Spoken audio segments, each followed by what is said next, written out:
Let me ask all of you all a question. Have you all ever watched something that was really, really dumb and you just couldn't look away from it? And when I say dumb, I don't mean like just bad or awful. Something like The Room is a movie that definitely falls into both those categories.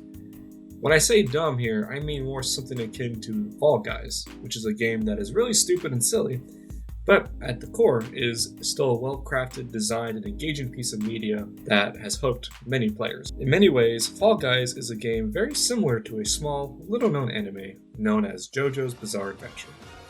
Now, if you've somehow been living under a rock and still don't know what JoJo's Bizarre Adventure is, good. That's good. You don't want to get sucked into this world. JoJo's is an ongoing shonen and adventure battle manga that's been going on for the last 35-ish years.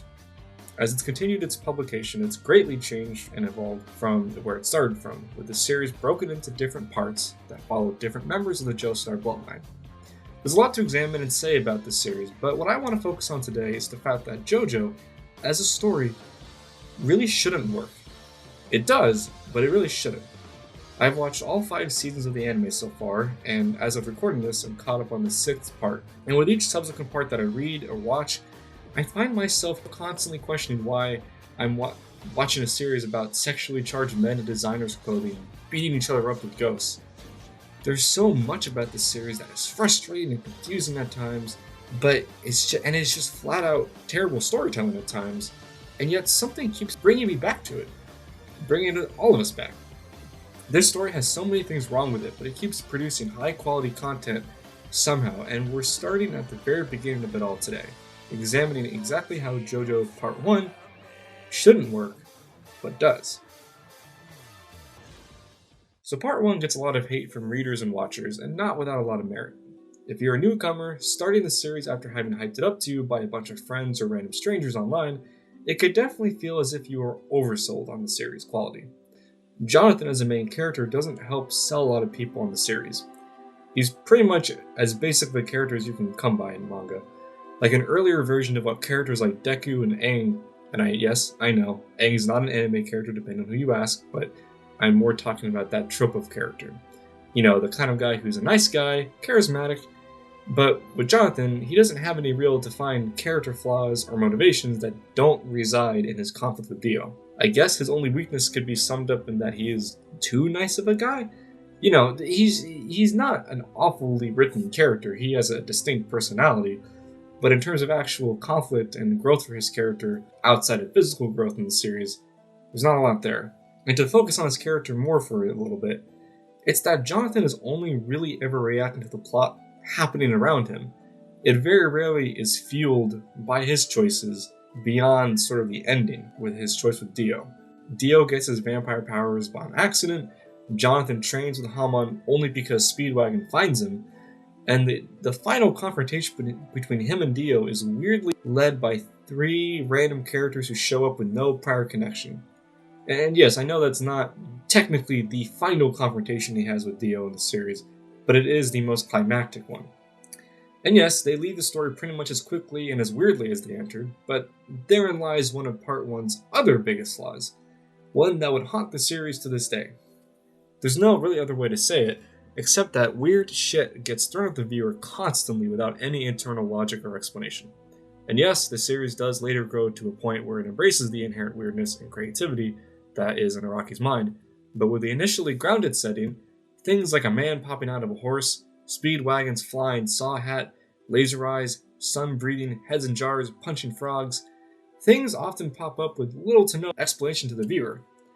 Now, I want to make it very clear here that doesn't mean that there's not an explanation in the story itself. There are some people on YouTube, like Hamon Beat, who have gone out of their way to find the answers within the story itself, and I'm willing to concede that if you take your time and research, the answers are probably there to find out. But for most casual viewers on the offset, JoJo's narrative struggles with its ability to communicate information to the viewer and build the world necessary to host these wild, weird, bizarre adventures. It's not that the info on how abilities or different powers isn't there, it's that the story fails to effectively communicate that information to the watcher.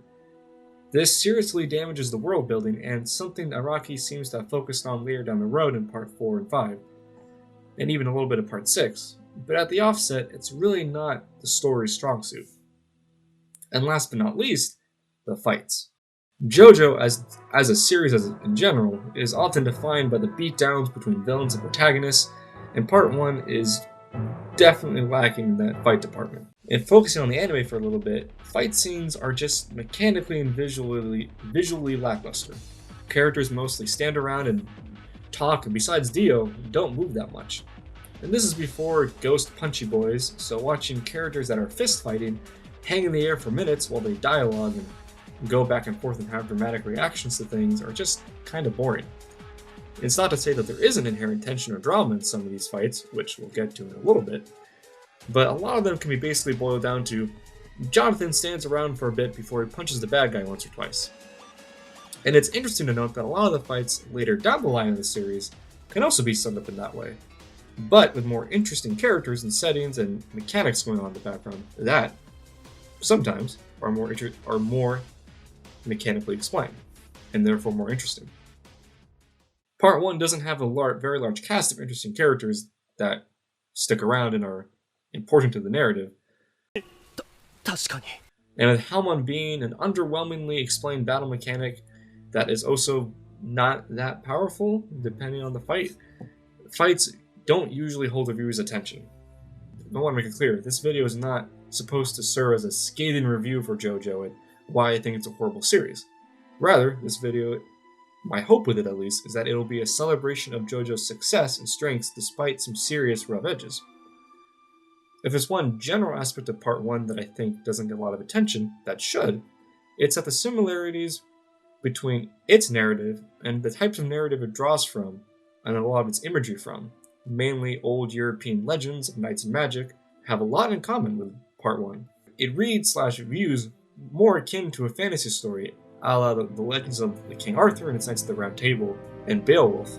In those stories, for example, the story of the Green Knight, characters also appear out of nowhere with no backstory or lead-up, random shit happens with no explanation. So many story tools and beats occur with the single purpose of telling a grand, dramatic story meant to engage the listener or watcher simply on the premise of what's literally happening in the moment and what's going to happen next, because you don't know what's going to happen.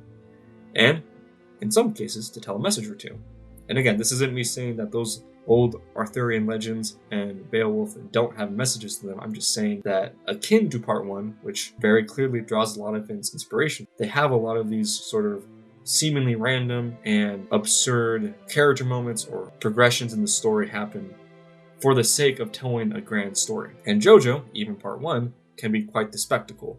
And almost all of that spectacle comes from one character named Dio. Let's talk about Dio. I mean, at this point, so much has been said about Dio that I'm not even really sure what else I can say to the conversation. I mean, it's been how many years now since Part 3 released as an anime, and sort of Dio became this mainstream icon of anime. And Part 6 will definitely sort of reinsert him into the mainstream. So I'm not really sure what else I can say here that hasn't already been said, except that his character helps highlight Jonathan and make Jonathan at least somewhat interesting, even if it's only within the conflict between those two. If Jonathan is a boring, uncomplicated good guy, Dio is the exact opposite. There's no moral ambiguity with him, no trying to get the viewer to sympathize with Dio. Araki doesn't even try to make him relatable until years later with retcons, or sort of flashbacks depending on how you look at it. He's gleefully evil, and with the aforementioned dramatics that allow Part 1 to introduce weird shit on the fly, he carries the show from the very moment he's introduced. Modern day stories and movies get some fair criticism for thrown their way for having generic villains who just want more power, but there's something in the way Dio is written as such an unapologetic, eat-the-rich, shit-talking douchebag that draws viewers to watch him with the same fascination they have watched the bully at their school scream obscenities of their professor with. While the simplicity of his motivations can, and would be detriment to almost any other story or show, the sheer giddiness he exudes as the madman he develops into means that readers can look forward to every encounter Dio has with any given character. And Dio's character being so engaging means that even though Jonathan shouldn't be interesting, like we said before, we find ourselves rooting for him by sheer fact that he's the only character in the show who can remotely stand up to the kiss-stealing, dog-murdering son of a bitch. I mentioned earlier how the fights can be mechanically dull and uninteresting. What the fights between Jonathan and Dio are not, however, is lacking in tension. Each encounter between them sets the stage for an ever-increasingly dramatic and escalating war, starting with them as teenagers and brawling it out in the fields, to them as adults shooting lasers and punching fire-fueled fists. Dio, being such a fascinating character to watch, means that we as the viewer actively get sucked into the story's central conflict. And, if I can add one more important thing that Part 1 does extremely well, it's that the show's opening sells viewers on that conflict right away. With epic music blaring in the background aided by chanting and a singer bellowing about the ancient conflict between brothers, the opening portrays the story as an epic, hallowed tale, which is precisely Part 1's strength. It knows, at its heart, that it doesn't really have any deep messages or super complex characters to tell about, instead opting to show viewers upfront what they are getting. The start of an epically wild and spectacular saga of the conflict between the Joestar bloodline and Dio, wherein the spectacle is key. A lot of people, like Super Eyeshadow Wolf, have commented on Part 1's strengths, lying in the fact that for all its flaws, it was able to lay the groundwork and style for what was to come later. But I'm not looking at what this story does for other parts. I'm looking at the fact that despite what this show might read like on paper and seem on the surface, the spectacle that it makes of itself allows it to stick in people's brains, engaging them in such a wild tale of vampires, sun-breathing top-hat magicians, and laser eyes. JoJo's is a blast to watch, and Part 1 is an incredible display of style over substance that is competent and coherent enough to enjoy without falling into incoherency and absurdness that becomes unbearable to watch. You know, I think a lot about how and why JoJo has stuck in people's minds years after Part 1 has come out. Still, it's very prevalent in animation and meme culture, and I wonder what about it makes it stick in people's minds. And I really have to think that Part 1's strengths show why. You know, that it's this absurd, over-the-top show that knows exactly what it's doing, and it's able to implant these absurd images in its viewers' minds, even though the story it's telling has a lot of flaws that on any other show would make viewers turn off right away. Anyway, that's all for today, guys. I hope you appreciated this video. Hopefully I'll be able to move on to Part 2 soon. I'm hoping to make it all the way up to Part 6 by the time it gets released, but you know my release schedule. Who knows when that'll happen.